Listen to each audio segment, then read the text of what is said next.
اور یہ ایک بہت بڑا مجھے ہوا، لیکن میں نے اپنے ارادوں میں اور اپنے اس میں لگی رہی. اچھا، اس حادثے کے بعد عزائم میں کمی آئی؟ کوئی ڈر خوف ہوا کہ میری زندگی کو خطرہ ہو گیا سیاست میں آنے کے بعد؟ دیکھیے مجھے لوگوں نے ڈرایا تو بہت تھا، لیکن میں ڈری ڈری کوئی نہیں.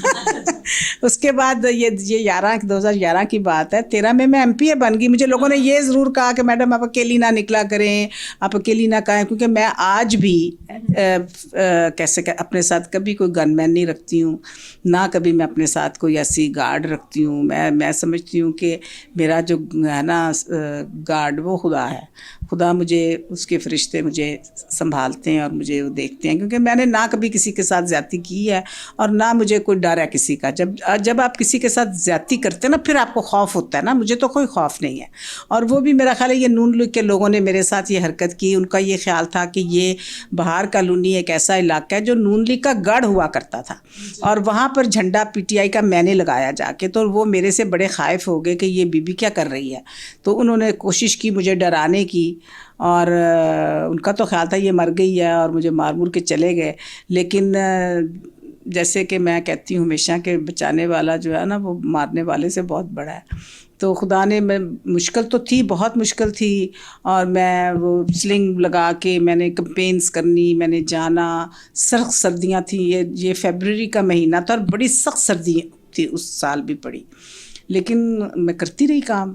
اور آج خدا نے مجھے بہت اس کے بعد پھر آپ کو پتہ ہے پالیٹکس میں جب آپ آگے بڑھتے ہیں تو پھر آپ کو پیچھے سے لوگ ٹانگیں بھی کھینچنے والے ہوتے ہیں، اور غلط ملت کہانیاں، سٹوریاں، اور عورت کو دیکھ کے تو ان کو اور بھی زیادہ کہانیاں بنانی پڑ جاتی ہیں.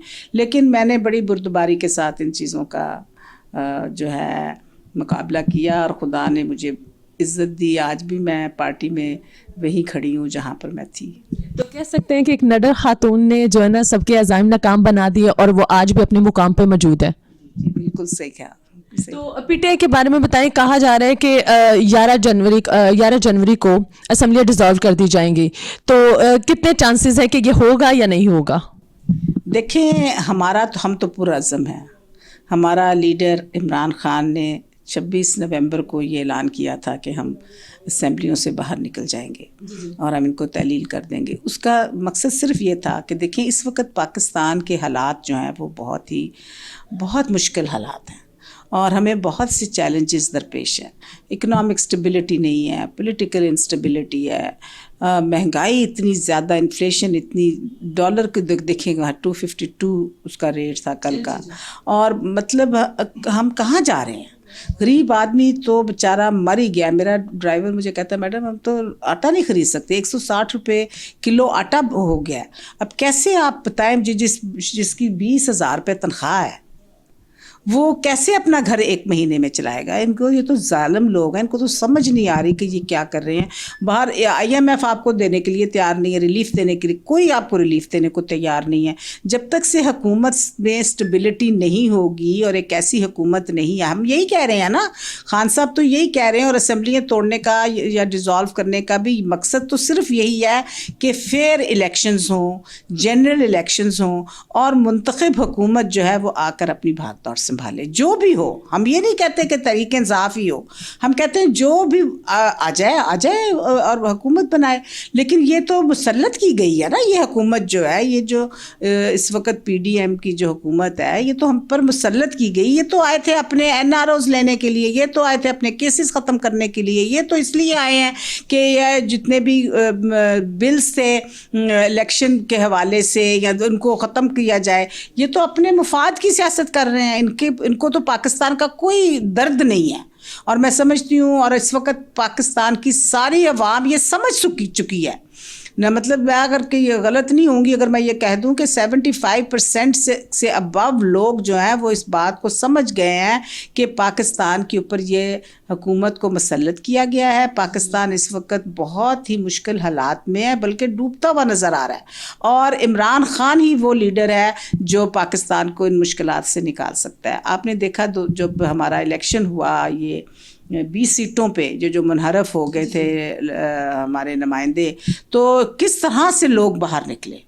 اور کس طرح سے انہوں نے خان صاحب کو سپورٹ کیا, یہ جانتے بوجھتے ہوئے کہ ہم نے اسمبلیوں میں نہیں جانا. آپ نے 8 سیٹوں پہ خان صاحب نے الیکشن لڑا, جس میں سے 7 سیٹوں پہ وہ جیتے. لوگوں کو پتہ تھا کہ خان صاحب نے اسمبلی میں نہیں جانا. Even then people voted for ہم نوئنگلی کہ, اور کیونکہ وہ یہ جانتے ہیں کہ پاکستان کو اگر کوئی مضبوط بنا سکتا ہے یا پاکستان کو آگے لے کے جا سکتا ہے تو وہ عمران خان ہے اور اس کی ٹیم ہے. اچھا میم, میں یہاں پہ پوچھنا چاہوں گی کہ عمران خان کا نیکسٹ لاہ عمل کیا ہوگا؟ کیا چاہتے ہیں کہ وہ اسمبلیاں توڑنے کے بعد, وہ الیکشن کروانے کے بعد اپنی حکومت کو دیکھنا چاہتے ہیں یا کسی بھی پارٹی کی حکومت کو دیکھنا چاہتے ہیں, صرف ملک کا سوچ رہے ہیں؟ دیکھیں اس وقت تو عمران خان صرف ملک کا سوچ رہے ہیں. وہ یہ کہہ رہے ہیں جنرل الیکشنز کروائیں. ایک ہمیں ایسا ملک چاہیے جہاں پر صاف اور شفاف الیکشن ہو, جہاں پر لوگوں کی عزت ہو, جہاں پر سب کو انصاف ملے, اور جو ایسا ملک ہو جہاں پہ ہم غلامی نہ کریں, ہم آزاد ہوں. یہ خان صاحب کی یہ خان صاحب کی کا ویژن ہے, اور یہ وہ چاہتے ہیں کہ پاکستان ایک ایسا ملک ہو جہاں پر سب کی عزت ہو, جہاں پہ سب کو انصاف جو ہے وہ یکساں ہو, جہاں پر ہم آزاد ہوں. اور یہ پی ٹی آئی کا ویژن نے, یہ پی ٹی آئی کی بات نہیں ہے وہ کرتے, وہ کہتے ہیں پاکستان کی بات کر رہے ہیں. اس وقت وہ پاکستان کی بات کر رہے ہیں. اور جب وہ یہ کہہ رہے ہیں کہ جنرل الیکشن ہو, تو وہ یہ کہہ رہے ہیں کہ صرف پی ٹی آئی نے تو الیکشن نہیں نہ لڑنا, ساری پارٹیز نے لڑنا ہے. تو جو بھی پارٹی الیکشن جیت جائے وہ آ جائے, بنا لے حکومت. ہم تو یہ نہیں کہہ رہے ہیں کہ خان صاحب, یہ تو نہیں کہہ رہے ہیں. خان صاحب صرف یہ کہہ رہے ہیں کہ پاکستان اس وقت ڈوب رہا ہے, آپ اس کو اگر بچانا ہے پاکستان کو تو پھر الیکشن ہی اس کا حل ہے, اور کوئی حل نہیں ہے ہمارے پاس. آپ کو کوئی پیسے نہیں دے رہا, آپ ڈوبتے جا رہے ہیں. آپ ڈالر دیکھیں کہاں چلا گیا, اور آپ دیکھیں یہ پیٹرول کی قیمت, اب آج میں پڑھ رہی تھی کہ اب 70%, اب اس کو 100% کر رہے ہیں, بڑھا رہے ہیں. مہنگائی اتنی بڑھتی جا رہی ہے. پی ڈی ایم کی حکومت کے بعد جو ہے نا عوام جو ہے نا ایشیا خردونوش سے بھی جو ہے نا دوچار ہو چکی ہے کہ وہ افورڈ کر سکے نا. کھانے پینے سے بھی عوام تنگ آ گئی ہے. تو انہوں نے کیا میڈیکل کی فیسلٹیز اویل کرنی ہے یا کس طرح اپنا گزر بسر کریں گے؟ تو کیا سمجھتے ہیں کہ موجودہ حکومت نے مہنگائی کو بڑھا کر عوام کی کمر توڑ دی ہے, یا حالات پہلے سے اتنے خراب تھے کہ حکومت کے کنٹرول سے باہر ہو گئے ہیں؟ دیکھیں کووڈ کے بعد پوری دنیا میں ایک اکنامک چیلنجز تو آئے تھے, اس میں تو کوئی شک نہیں ہے. لیکن پاکستان نے بہت اچھا پرفارم کیا تھا. ایون ان دا کووڈ ہماری اکانومی جو تھی وہ بڑھ رہی تھی, ہم اوپر جا رہے تھے. ہمارا جو تھا ٹیکس کلیکشن بہت اچھا ہو رہا تھا, ہماری جو برآمدات جو تھی وہ بہت اچھی جا رہی تھی, امپورٹ ایکسپورٹ بہت اچھی جا رہی تھی, ٹریڈ انڈسٹری ہماری بہت اچھی چل رہی تھی. پھر مطلب ہم لوگ وی ور گروئنگ. ہمارا جی ڈی پی ریٹ جو تھا وہ تقریباً 4.5 تھا, آلموسٹ 5 گراف اوپر جا رہا تھا. انہوں نے پاکستان بالکل صحیح سمت پر جا رہا تھا. احساس پروگرام بہت اچھا ہمارا چل رہا تھا, ہمارے ڈیولپمنٹ کے سیکٹر میں ہم نے بہت کام کیا. لیکن انہوں نے تو یہ تو آئے تھے مہنگائی ختم کرنے کے لیے. انہوں نے جو مہنگائی مارچ شروع کیا تھا, اور یہ میں پی ڈی ایم یہ کہتی تھی ہم تو اس لیے نکلے ہیں کہ مہنگائی ختم کریں, انہوں نے تو ڈبل ٹرپل کر دی ہے. اب مہنگائی, اس وقت آٹا جو تھا وہ آپ کو مل جاتا تھا 40 روپے کلو, آج مل رہا ہے 160 روپے کلو. تو اس وقت بہتری تھی کہ اب بہتری ہے. اب انہوں نے پکڑ کے پاکستان کو ڈبوئی دیا. اچھا میم, اکثر کہا جاتا ہے کہ کہتے ہیں کہ پی ٹی آئی نے حالات اتنے خراب کر دیے جو پی ڈی ایم کے کنٹرول سے باہر ہو گئے, اس لیے مہنگائی بڑھ گئی ہے. اس بات میں کتنی سچائی ہے؟ دیکھیں یہ تو آپ کو بھی پتہ ہونا چاہیے, 30 سال تو حکومت انہوں نے کی ہے. 30-35 سال سے یہ 2 پارٹیاں ہی حکومت میں تھی نا, یا پیپلز پارٹی تھی تو یا نون لیگ تھی, اور پنجاب میں تو نون لیگ کی حکومت تھی. سارا پیسہ تو یہ لٹا کے یہاں سے لے گئے, اور جا کے باہر انہوں نے اپنی جائیدادیں بنا لی, اپنے بچوں کی جائیدادیں بنا لی. پاکستان کو تو کھوکھلا اور کنگلا تو یہ کر کے گئے تھے. ہم نے تو بڑی مشکل سے اکانومی کو سمیٹا تھا. جب ہماری حکومت آئی تھی, جب عمران خان وزیر اعظم بنے, اس وقت ہمارے پاس صرف 2 ہفتے کے ریزروز تھے. We did not have the money at that time also. لیکن خان صاحب نے بڑی حکمت عملی کے ساتھ اپنی دوستوں کو, اپنے 2 دوست ممالک کو ملا کر ادھر ادھر سے کر کے اپنے آپ کو سٹیبل کیا تھا. ہم نے تو بلکہ بچائی ہے، یہ اکانومی کو بچایا تھا. اس وقت حالات بڑے خراب تھے، لیکن اس وقت تو حالات ٹھیک تھے جب ہم نے چھوڑی ہے. اب جب چھوڑی ہے تو انہوں نے پکڑ کے ان کا بیڑا غرق کر دیا. جی تو ناظرین، بریک کے بعد دوبارہ حاضر ہوں گے آپ کی خدمت میں. چلتے ہیں بریک کی طرف.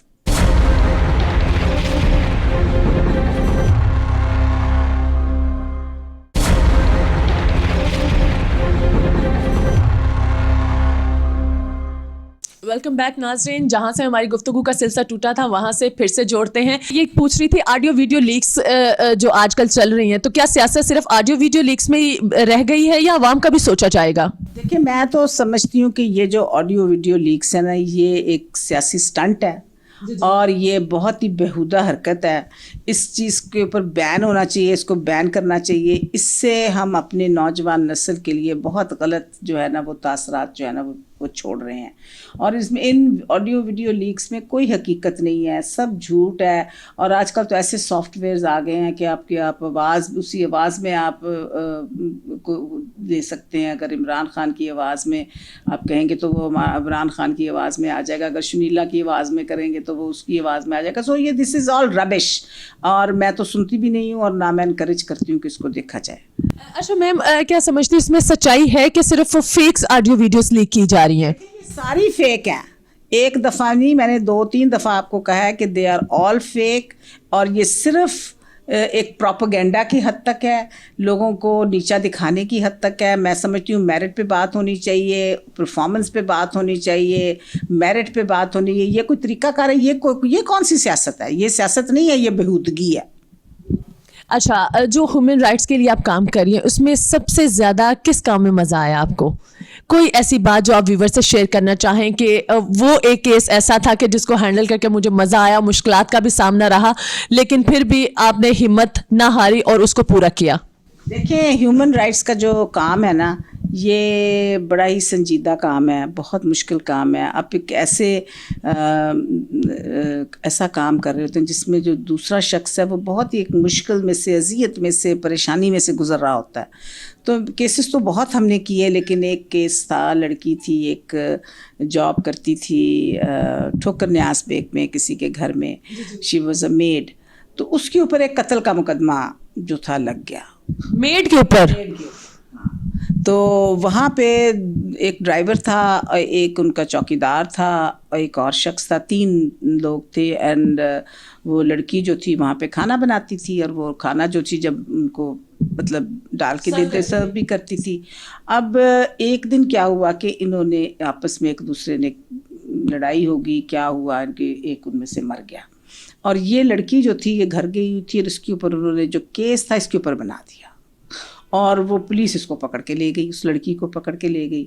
تو جب مجھے پتہ چلا، اس کی بہن میرے پاس آئی، اور تو میں نے کہا کہ اچھا، ہم نے کارپوریٹ CBS کا کیس کیا، اور ہم نے پولیس سے وہ لڑکی جو تھی اس کو ہم نے برآمد کروایا، اور ہم نے اس کو پیش کیا، ہائی کورٹ میں پیش کیا.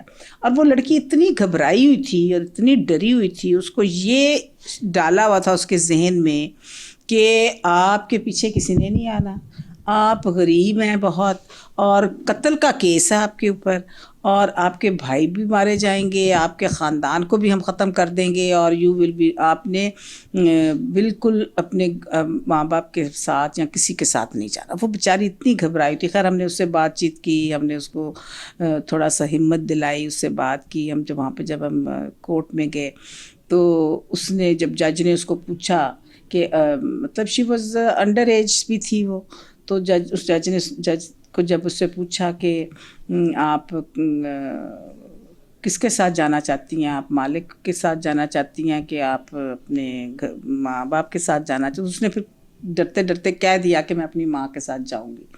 خیر ہم اس کو لے آئے، اس کا کیس چلا کافی دیر، ہم نے اس کا کیس لڑا، اس کو ثابت ہم نے کیا کہ وہ اس میں اس کا کوئی رول نہیں تھا. اور پھر وہ ہمارے پاس رہی، میں نے اس کو اپنے گھر میں رکھا، اس کو میں نے ٹریننگ کروائی، مڈوائفری ٹریننگ کروائی، پھر اس کی شادی کروائی. And now she is very happy and she has, اس کے 2 بچے ہیں، فیصل آباد میں وہ رہتی ہے. تو اس طرح کی سٹوریز تو میرے پاس بہت ہیں جو ہم نے بچے جو اس کو کیا. تو میں سمجھتی یہ ایک بڑا ایک سکسیس سٹوری تھی کہ ایک لڑکی جو بالکل اپنی زندگی کی جو بازی ہار چکی تھی، اور وہ یہ کہتی تھی میڈم اب میں نے زندہ نہیں رہنا. وہ 2 دن مردوں کے اس میں تھانے میں رہی 2 دن. کہتی اب میں اپنے گھر کیا منہ دکھاؤں گی. اور جس گاؤں سے تھی وہاں پہ وہ اس کے ماں باپ اس کو لے کے نہیں جاتے تھے کہ ہماری بڑی بےزتی ہے. بھائیوں نے کہا ہم نے نہیں رکھنا.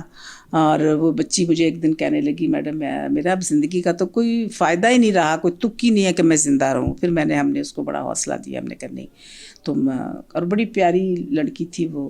اس نے 2-3 سال میرے پاس رہی. بچوں کی طرح میں نے اس کو اپنے گھر میں رکھا, اس کو ٹریننگ کروائی. And now she is happily married. اچھا میم مجھے بتائیں کسی ڈرے ہوئے کے اندر ہمت پیدا کرنا, ہیومن رائٹس میں تو یہ ایسے کیسز میں بہت آتے ہیں کہ ایک ڈرے ہوئے کے اندر ہمت پیدا کرنا کتنا مشکل کام ہے, اور کتنے لوگ اس بات کو سمجھ جاتے ہیں کہ یہ واقعی ہماری مدد کریں گی. بعض کو تو آپ کہہ کے تھک جاؤ تو وہ اپنے جو ہے نا وہ اندر سے اتنے ڈر جاتے ہیں کہ وہ ہمت ہی نہیں پکڑتے کہ ہمارا ساتھ چل سکیں یا ہم ان کا ساتھ دے سکیں. تو اس کو کیسے ہینڈل کرتی ہیں کہ ایک ڈرے ہوئے کے اندر ہمت پیدا کر دینا؟ میں بتا رہی ہوں کیس دیا, یہ بہت ڈری ہوئی تھی لڑکی. اور اس کو دیکھیں آپ نے اس کو جیتنا ہے نا, اس کو آپ نے ایک طرح سے یہ باور کرانا ہے کہ we are there for you. اور اس کو اس چیز کی سمجھ آنی چاہیے. اگر ہم فیک ہوں گے تو وہ بھی سمجھ جائے گی. اگر ہم صحیح ہوں گے تو وہ بھی وہ بچی یا لڑکی یا لڑکا جو ہے وہ سمجھیں گے اس چیز کو. So it all depends how genuine you are. اور واقعی آپ اس شخص کی مدد کرنا چاہتے ہیں تو وہ آپ کے اوپر اعتماد کرتے ہیں. ایک اور کیس تھا بڑا اچھا میرے پاس. وہ لڑکی جو تھی وہ یہاں گڑی شاہو کی تھی, اور وہ 12-13 سال کی تھی, اور وہ بھی اپنی فیملی سے بہت زیادہ وہ تھی پریشان تھی. اور وہ ایک اس میں رہتی تھی, عورت کے ساتھ رہتی تھی بروتھل ہاؤس میں. اس کے گھر والے نے مجھے کیا, اور وہ بہت اپنے گھر والوں سے ڈری ہوئی تھی, وہ نہیں جانا چاہتی تھی. اور وہ بھی 13-14 سال کی لڑکی تھی. تو اس پہ بھی ہم نے کارپس ایبیس کا کیس کیا, تو اس کو بھی ہم نے وہاں سے ریٹریو کر کے ہائی کورٹ میں پیش کیا. اور وہ تو ہائی کورٹ میں جا کے اس نے کہا جی میں نے تو اپنی ماں کے ساتھ جانا ہی نہیں ہے. شی ریفیوزڈ. ہاں شی ریفیوزڈ. ہم نے پھر جج نے کہا, ہمارے وکیل نے بحث کی کہ جی یہ 13 سال کی بچی ہے, how can she make a decision for her self. پھر بڑی مشکل سے ہم نے, جج نے کہا کہ نہیں یہ اپنی ماں کے ساتھ ہی جائے گی. وہ ماں کے ساتھ بھی نہیں جانا چاہتی تھی. پھر ہم نے اس کو بڑا کنسول کیا, اس کو ہم نے برین واش کیا, میں نے اس کو اپنے پاس رکھا. اور وہ بھی بڑا مشکل کیس تھا, لیکن وہ لڑکی کی بھی پھر شادی ہو گئی, اور اب شی از آلسو ہیپیلی میرڈ. اچھا اتنے زیادہ آپ کام کرتی ہیں, گورنمنٹ کو بھی دیکھ رہی ہیں, ویلفیئر بھی کر رہی ہیں, این جی اوز بھی چلا رہی ہیں, تو فیملی کو کیسے مینیج کرتی ہیں؟ دیکھیں جی خدا کے فضل سے میرے 2 بچے ہیں, ایک بیٹی ہے ایک بیٹا ہے. اور دونوں بچے میرے شادی شدہ ہیں, اپنے گھر والے ہیں. تو مجھے بچوں کی طرف سے, فیملی کی طرف سے کوئی اتنی وہ نہیں ہے, بلکہ وہ میری بڑی سپورٹ ہیں. دونوں بچے میری سپورٹ کرتے ہیں. اور میری جو بیٹی ہے شی از ویری سپورٹیو, اور بڑا میرا خیال بھی رکھتے ہیں بچے. سو اس لیے مجھے کوئی اتنا مسئلہ نہیں ہوتا. اچھا میم, جو وزیر اعلیٰ پنجاب نے منورٹیز کے لیے کرسمس گرانٹ مقرر کی تھی, وہ کب تک ملے گی ان لوگوں کو جو مستحق ہیں؟ دیکھیے وہ تو مل جانی چاہیے 15 دسمبر سے پہلے. اور مجھے نہیں پتا کہ ابھی کیا ڈیلے ہے اور کیا نہیں, کیونکہ گورنمنٹ بھی آپ کو پتہ ہے یہ جو ہمارا چل رہا ہے اعتماد کا اپس اینڈ ڈاؤنس چل رہے ہیں, یہ بھی یہ وجہ ہو سکتی ہے اس کی ایک, کیونکہ یہ بیوروکریسی جو ہے نا یہ ہمیشہ کوئی نہ کوئی پھر بیچ میں رکھنے ڈالتی ہے اور پرابلمس کریٹ کرتی ہے. انشاءاللہ ہماری گورنمنٹ جو ہے وہ مائنورٹیز کے لیے بڑی کمیٹڈ ہے, متحد ہے, اور جتنی جلدی بھی ہو سکے گا یہ کام ہو جائے گا. ہمیشہ ہی ایسے ہوتا ہے, یہ کوئی پہلی دفعہ نہیں ہے. جب میں پی اے تھی تو اس وقت ایسٹر پہ ملا کرتے تھے, ہم نے تو پھر دسمبر میں دینے شروع کر دیے جب سے ہماری حکومت ہے. تو ایسٹر کے موقع پہ یہ فنڈز جو تھے ملا کرتے تھے, لیکن ہماری حکومت نے پچھلے سال بھی بڑے ٹائملی دے دیے تھے, اور اب بھی انشاءاللہ ایسے ہی ہوگا. اچھا, اور کون کون سے ایسے وہ گرانٹس ہیں جو منورٹی کے لیے مقرر کی گئی ہیں آپ کی حکومت کی طرف سے, وہ بتانا چاہیں گے ویورز کو, تاکہ جن کو آگاہی نہیں ہے ان کو آگاہی مل سکے؟ دیکھیں ہماری حکومت نے ایک تو احساس پروگرام تھا, بہت اچھا پروگرام تھا. اس میں سب سے زیادہ مائنورٹیز کو فائدہ پہنچا. تقریباً 7% مائنورٹیز نے اس میں استفادہ حاصل کیا. اور یہ احساس پروگرام میں سمجھتی ہوں صرف میجورٹی نہیں بلکہ مائنورٹیز کو بھی اس کے لیے اپلائی کرنا چاہیے, اور لوگوں نے کیا, اور ہم نے دیکھا کہ 7% پاکستان میں مائنورٹیز کو اس سے فائدہ پہنچا. اسی طرح سے ڈیولپمنٹ سکیمز جو ہیں, ڈیولپمنٹ کے جو فنڈز ہیں, آپ نے دیکھا یونان آباد میں ہم نے 30 کروڑ روپیہ دیا, وہاں پر بڑا اچھا کام ہوا. پھر چرچز کے لیے ہم نے ری ویمپنگ کی, سارے چرچز کو دوبارہ سے art state of the art churches بنایا. پھر مریم آباد میں مائنورٹی فنڈ دیا گیا, خاص طور پر خصوصی فنڈ تھا, وہ بھی وزیر اعلیٰ کی طرف سے. تو میں سمجھتی ہوں کہ پنجاب حکومت نے بہت اس کے پر ٹورزم پہ بہت کام ہوا. تو یہ پنجاب حکومت نے مائنورٹیز کے لیے بہت اچھے پیکیجز جو ہیں وہ دیے ہیں تاکہ مائنورٹیز کو زیادہ سے زیادہ فائدہ ہو. اور ہماری حکومت میں جو مائنورٹی ایریاز تھے جہاں پر ڈیولپمنٹ پہلے کبھی نہیں ہوئی تھی, آپ دیکھیں بہار کالونی میں جا کے دیکھیں, تمام ہم نے سڑکیں بنا دی ہیں. وہ نالا جو اتنا غلط گندا تھا, چاروں طرف وہاں سے آپ گزر نہیں سکتے تھے, دونوں طرف بڑی اچھی سڑک بن گئی ہے, چلتی ہوئی سڑک بن گئی ہے, اور لوگوں کے لیے بڑی آسانیاں پیدا ہو گئی ہیں. اور پانی کا سیوریج کا سسٹم ٹھیک کیا گیا ہے, گیس کا. اسی طرح سے باقی علاقوں میں بھی مریم کالونی جو ہے گرین ٹاؤن میں, وہاں پر ہم نے بڑا ڈیولپمنٹ کا کام کروایا. اور مطلب ہماری حکومت میں مائنورٹیز کے جو علاقے تھے وہاں پہ ڈیولپمنٹ کا کام ہوا ہے, بہت کام ہوا ہے. شفقت محمود کے حلقے میں بہت کام ہوا ہے, اعجاز چودھری نے بہت کام کروایا ہے, محمود الرشید نے بہت کام. کل میں مراد راس, مطلب ہمارے سارے ایم پی ایز اور ایم این ایز نے جو مائنورٹیز کے حلقے تھے وہاں پر بھی, جہاں جو ان کو کبھی کوئی نہیں دیکھتا تھا, وہاں پر بھی کام ہوا ہے. سو آئی تھنک دس از, یہ بڑی خوشائن بات ہے کہ اس حکومت نے, ہماری حکومت نے مائنورٹیز کو پیچھے نہیں چھوڑا اور آگے لے کے بڑھے ہیں. تو کیا سمجھتے ہیں اسی طرح اگر کام ہوتا رہا تو جو ہماری منورٹی ہے ان کو حقوق ملتے رہیں گے اور وہ ہمارے ساتھ پرجوش طریقے سے ہمارے ملک کی ترقی میں حصہ لے سکیں گے؟ دیکھیں, جہاں تک حقوق کی بات ہے, حقوق بہت سے ہوتے ہیں. حقوق کچھ تو چھیننے پڑتے ہیں, کچھ آرام سے مل جاتے ہیں. چھیننے کون سے پڑتے ہیں؟ پہلے چھیننے کی طرف چلتے ہیں تاکہ ویورز جان سکے کہ کون کون سے حقوق چھیننے ہیں ہمیں. دیکھیے بات یہ ہے کہ ہمیں اپنے حق کے لیے جب ہم نہیں نہ بولیں گے تو پھر ہمیں کچھ نہیں ملے گا. ایون ایک جو بچہ ہے نا, وہ بھی جب تک سے روئے نہ, اس کی ماں اس کو دودھ نہیں دیتی. مین پوائنٹ یہی ہے نا. تو اس لیے ہمیں اپنے, ایک تو چھیننے کا مطلب یہ ہے کہ ہمیں اپنے حق کے لیے بولنا چاہیے. آپ کھڑے تو ہوں, آپ اپنے حق کے لیے کھڑے ہوں گے تو آپ کو آپ کے حقوق ملیں گے. لیکن ہم بیٹھے بھی رہے ہاتھ پہ ہاتھ دھر کر اور یہ بھی کمپلین کریں کہ جی ہماری کوئی سنتا نہیں ہے, تو پھر آپ سنائیں گے تو کوئی سنے گا نا. سو اس لیے میں نے یہ بات کی ہے. باقی یہ ہے کہ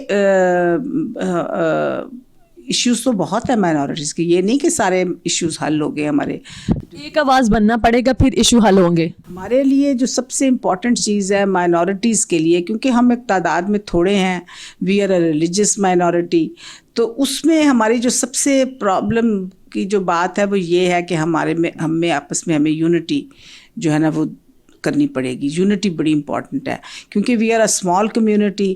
اگر ہم اکٹھے ہوں گے تو ہمارے جو حقوق ہیں وہ ہم آسانی سے لے سکیں گے. لیکن اگر ہم ڈیوائیڈ ہوں گے, ڈیوائیڈ ہونے سے ہمیں لوگ استعمال کریں گے اور ہمارے جو حقوق ہمیں وہ نہیں ملیں گے. سو میں سمجھتی ہوں کہ یہ بہت امپورٹنٹ ہے کہ as a minority, as a small community, we need to get together اور ایک دوسرے کو سپورٹ کریں. اور جو ہمارے جائز حق ہیں وہ ضرور ملتے ہیں جب ہم حکومتیں ہماری بات سنتی ہیں. اگر ہم ان کو بتائیں گے تو وہ سنتے ہیں. دیکھیں جی ہماری جاب کوٹا ہے, 5% جاب کوٹا ہے, جو کہ اس کو ریٹریٹ کیا گیا کہ یہ مائنورٹیز کو ضرور ملنا چاہیے. اور اگر کہیں رہ جاتا ہے تو وہاں پر مائنورٹی کا ہی بندہ جائے گا. تو یہ بھی ایک بہت اچھی بات ہے. لیکن اس کے ساتھ ساتھ میں سمجھتی ہوں کہ صرف کلاس 4 میں نہیں بلکہ ہمارے جو ہر گریڈ میں ہمارے لوگوں کو 5% کوٹا جو ہے وہ ملنا چاہیے اور ان کو وہاں پر آنا چاہیے. اور ہم نے اپنی پچھلی حکومت میں دیکھا کہ بہت لوگوں کو, بہت کرسچن کمیونٹی کے جو لوگ تھے وہ آئے ہیں. اب ہم چاہتے ہیں کہ وہ بیوروکریسی میں بھی آئیں, وہ آرمڈ فورسز میں بھی آئیں, وہ ایئر فورس میں بھی آئیں. اور وہ تبھی ہوگا جب ہمارے لوگوں کو موقع ملیں گے, تعلیم کے موقع ملیں گے, ان کی جو اکنامک کنڈیشنز ہیں وہ بہتر ہوں گی, اچھی جابس ملیں گی, تو پھر ہی یہ ممکن ہو سکے گا. سو آپ جیسے دیکھ رہی ہیں کہ پاکستان کے حالات اس وقت تو بہت برے ہیں, اور ہر طرح سے جو ہے غریب آدمی وہ پستا چلا جا رہا ہے, پڑھا لکھا طبقہ یہاں سے جا رہا ہے. اب آپ نے دیکھا اسی سال میں تقریباً 7.5 لاکھ بندہ جو ہے وہ پاکستان سے مائگریٹ کر گیا ہے, اور پڑھے لکھے لوگ یہاں سے چلے جا رہے ہیں. اگر یہی حالات رہے تو پاکستان کے لیے بہت مشکل ہو جائے گا. اس لیے میں سمجھتی ہوں کہ بہت ضروری ہے کہ الیکٹڈ گورنمنٹ فریش الیکشنز ہوں, الیکٹڈ گورنمنٹ آئے, اور ملک جو ہے وہ اسٹیبلٹی کی طرف اور ترقی کی طرف کام سکے. دیکھیں پڑھے لکھے لوگ اس لیے بھی تو جا رہے ہیں کیونکہ یہاں پہ حالات بہت خراب ہیں, نوکریاں نہیں ہیں, ان کو حقوق نہیں ملتے, جتنی مہنگی ڈگریاں وہ حاصل کر لیتے ہیں اس لحاظ سے ان کو جابس نہیں ملتی. تو کیا سمجھتی ہیں کہ حقوق حاصل کرنے کے لیے یونٹی ضروری ہے؟ دیکھیے حقوق میں مائنورٹی کمیونٹی کی بات کری, کیونکہ ایک چھوٹی کمیونٹی ہے, ایک چھوٹی کمیونٹی نا, تو اگر ہم آواز ہو کے بات کریں گے تو اس کا اثر زیادہ ہوگا. اور یہ کسی کے لیے بھی, اگر میں قوم کی بات کروں نا, تو اگر اس وقت بھی قوم اکٹھی ہے تو ایک factor, this is one of the factors, کہ آپ جب آواز ہو کے بعد ہم کہتے ہیں نا کہ عمران خان کے ساتھ اس وقت 75% پاکستان جو ہے وہ PTI کے ساتھ کھڑا ہے, تو یہ ایک بہت بڑا ایج ہے. لیکن اس میں اور بھی چیزیں ہیں, اور بھی فیکٹرز ہیں بہت سارے جو ہمیں اگنور نہیں ہم کر سکتے. لیکن one of the main factors is کہ پاکستان کی عوام قوم اس وقت اکٹھی ہے, یونٹی ہے. اسی طرح سے میں چھوٹی چھوٹی جو کمیونٹیز ہیں, میں مائنورٹی کی بات کر رہی تھی, اس میں بھی ہمیں ایک دوسرے کے ساتھ اکٹھے ہونے کی ضرورت ہے. ہم آواز ہو کے اپنی میجورٹی کے ساتھ آواز ملائیں گے تو پھر ہماری بھی بات سنی جائے گی. اچھا میم, پروگرام کی اینڈنگ کی طرف چلتے ہیں, لیکن میں یہاں پہ چاہوں گی کہ آپ کیا منورٹی کو میسیج دینا چاہیں گے ہیومن رائٹس کے حوالے سے, اپنی کمیونٹی کو کیا میسیج دینا چاہیں گے کہ کس طرح وہ آگے چلے تاکہ وہ ملکی ترقی میں بھی حصہ بن سکے؟ اور آپ نے جو کہا کہ ایک یونٹ بن کے چلیں, تو اس لحاظ سے بھی کیا میسیج دینا چاہیں گے؟ دیکھیے سب سے بڑی بات جو ہے نا وہ ایجوکیشن ہے. میں تو اپنے لوگوں کو, بلکہ تمام پاکستانیوں کو, صرف مائنورٹیز نہیں, ہر ایک کو یہی پیغام دینا چاہتی ہوں کہ تعلیم حاصل کریں. ایجوکیشن جو ہے نا از دا کی ٹو ڈیولپمنٹ. اور آپ کے پاس ایجوکیشن ہوگی, تعلیم ہوگی, تو پھر آپ بہت سی اپنی جو مشکل منزلیں ہیں ان کو طے کرتے چلے جائیں گے. سو میں تمام لوگوں کو یہی کہنا چاہوں گی کہ ایجوکیشن حاصل کریں, اویئرنیس حاصل کریں, اور پاکستان کے لیے دعا کریں کہ پاکستان کو خدا استحکام بخشے, اور پاکستان ایک ایسا ملک جو کہ کتنا خوبصورت ملک ہے, یہ ترقی کی راہ پر گامزن ہو. جی تو ناظرین, یہاں پہ لیتے ہیں چھوٹی سی بریک, اور بریک کے بعد آپ سے دوبارہ ملاقات ہوتی ہے.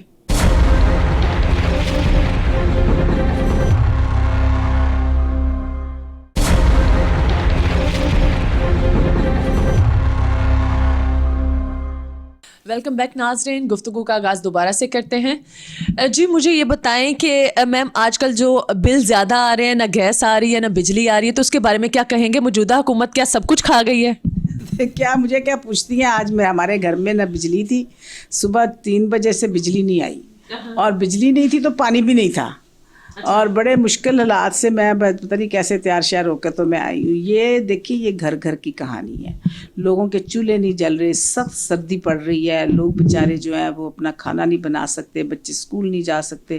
یہ حکومت تو پتہ نہیں کہاں لے گئی ہے بجلی کو اور گیس کو. بلز اتنے زیادہ آ رہے ہیں, مطلب میرے گھر کا بل, میں تو پریشان ہوگی. میں پچھلے 3 ہفتے نہیں تھی یہاں پہ, لیکن میرا بل جو تھا پہلے سے بھی کہیں زیادہ آیا. اسی طرح سے بجلی پانی کا بل, گیس کا بل, اب بلوں کی بچاڑ انہوں نے کی ہوئی ہے, اور غریب آدمی تو بیچارہ پس کے رہ گیا. اچھا, گیس کی لوڈ شیڈنگ بھی ہونا شروع ہو گئی, اس کی کیا وجہ کہ گیس بھی اب ختم ہوگی؟ چلو بجلی کے تو گیس تو پاکستان میں ختم ہوتی جا رہی ہے. اب جو سننے میں آ رہا ہے کہ آپ کو یہ جو ہے LNG بھی نہیں ملے گی, اور لوگ جو ہے, ہم لوگ تو کھانا LNG پہ بناتے ہیں کیونکہ اب گیس ہی نہیں آتی ہے, نہ صبح آتی ہے نہ رات کو آتی ہے. 10 بجے کے بعد تو بالکل ہی ختم ہو جاتی ہے, اور آج کل تو بالکل آ ہی نہیں رہی.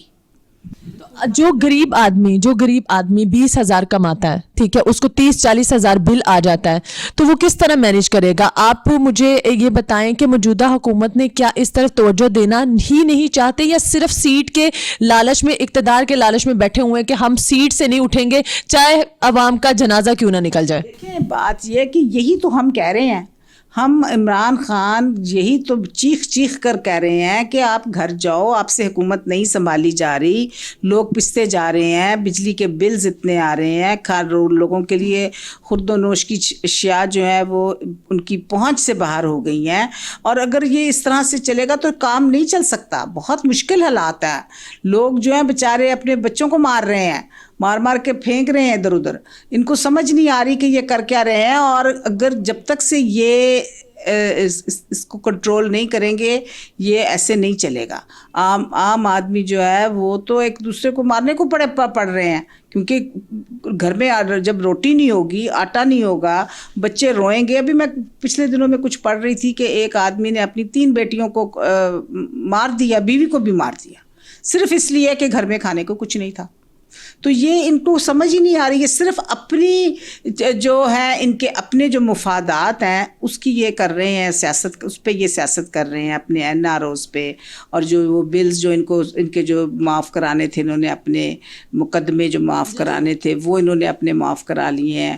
وہ شہباز شریف کا بیٹا واپس آ گیا, نواز شریف بھی پر تول رہا ہے, وہ بھی واپس آنا چاہ رہا ہے.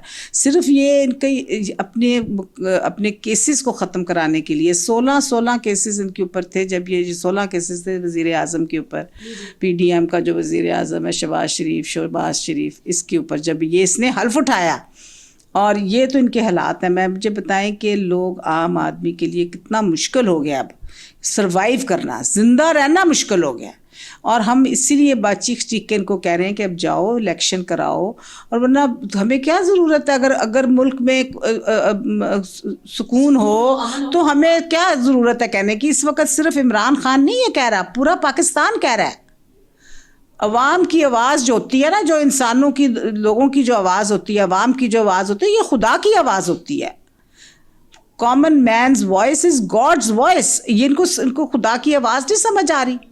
یہ ظلم کا جو انہوں نے بیڑا اٹھایا ہوا ہے کہ ہم نے ظلم ہی بس کرنا ہے لوگوں کو, ان کو سمجھ نہیں آ رہی کہ یہ کر کیا رہے ہیں. اس لیے ہم ان کو کہتے ہیں کہ آپ گھر جائیں, الیکشن کروائیں, الیکشن کرا کے آ جائیں. اب ان کے نیشنل اسمبلی میں ان کے ساری پارٹیوں کو ملا کے ان کے PTI کے جتنے ووٹ نہیں تھے, کم تھے. ہمارے اسمبلی میں 158 ہماری اسٹرینتھ تھی, اور یہ صرف PTI کی تھی, اور پھر جو ہمارے اتحادی تھے ان کو ملا کے ہمارے 200 کچھ ہمارے ووٹس بنتے تھے. بات یہ ہے کہ انہوں نے ان کے پاس مینڈیٹ نہیں ہے نیشنل اسمبلی کو چلانے کا, ان کے پاس they don't have the mandate. ان کو تو لا کے وہاں بٹھایا گیا ہے, اور سب کو پتہ ہے کہ کیوں بٹھایا گیا ہے. اور ملک اس وقت جس دہانے پہ لا کے انہوں نے کھڑا کر دیا, اور یہ بار بار کہتے ہیں جی PTI تو 3 سال حکومت کی ہے, 35 سال تو حکومت آپ نے کی ہے. کیا سمجھتی ہیں غربت کی وجہ سے جرائم میں اضافہ ہوا ہے؟ کیا بھوک کے لالے اتنے پڑ گئے ہیں کہ لوگوں نے ایک دوسرے کے گلے کاٹنا شروع کر دیے؟ میں یہی تو کہہ رہی ہوں کہ لوگ جو ہیں جرائم بھی بڑھ گئے ہیں, چوری چکاریاں بھی بڑھ گئی ہیں, چھینا چھانی بھی بڑھ گئی ہے. لوگ ایک دوسرے کو کبھی کسی کا موبائل چوری کر لیا. اب کل میرے حلقے میں میرا ایک لڑکا مجھے کہہ رہا تھا کہ میڈم ہمارے گھر کے باہر سے ان کی گاڑی کو اٹھا کے لے گیا. یہ حال ہے, اور نئی گاڑی تھی یہ تو وہ بتا رہی ہوں جو میرے بالکل جاننے والے ہیں. لیکن بہت سارے لوگ ہیں جن کے ساتھ یہ ہو رہا ہے, اور پر لاہور میں جرائم بھی بڑھتے جا رہے ہیں. لاہور میں کیا پورے پنجاب میں یہ حالات ہیں, بلکہ پاکستان میں اگر کہوں گی تو کوئی وہ نہیں ہوگا. ہاں, تو ان کو اس بات کے اوپر سوچنا چاہیے. یہ حکومت ایسے نہیں ہوتی, حکومت لوگوں کے اوپر کرنی ہوتی ہے. اگر لوگ ہی مر رہے ہیں آپ کے, لوگوں کو وہ جو ہیں نہیں مل رہی, ان کی جو ضروریات زندگی ہے وہی ان کے مہیا نہیں ہو رہی, تو آپ کس بات کی حکومت کر رہے ہیں؟ دیکھیں جی, حکمرانوں کو تو سب کا بارے میں سوچنا چاہیے نا. وہ کسی کے بارے میں نہیں سوچ رہے, وہ صرف اپنے لیے سوچ رہے ہیں, اپنے کیسز کے لیے سوچ رہے ہیں, اپنے خاندان کے لیے سوچ رہے ہیں, اپنے پیسے بچانے کے لیے سوچ رہے ہیں. And that's what it is. Ma'am, سننے میں آ رہا ہے کہ وزیر اعلیٰ پنجاب کے نمبر جو کم ہے اعتماد کے ووٹ کے لیے, تو اس کے بارے میں کیا کہیں گی؟ دیکھیں 9 تاریخ کو غالباً اعتماد کا ووٹ جو ہے وہ وزیر اعلیٰ جو ہے وہ لیں گے, اور ہمیں پوری امید ہے کہ ہمارے نمبرز پورے ہیں. دیکھیں یہ سیاسی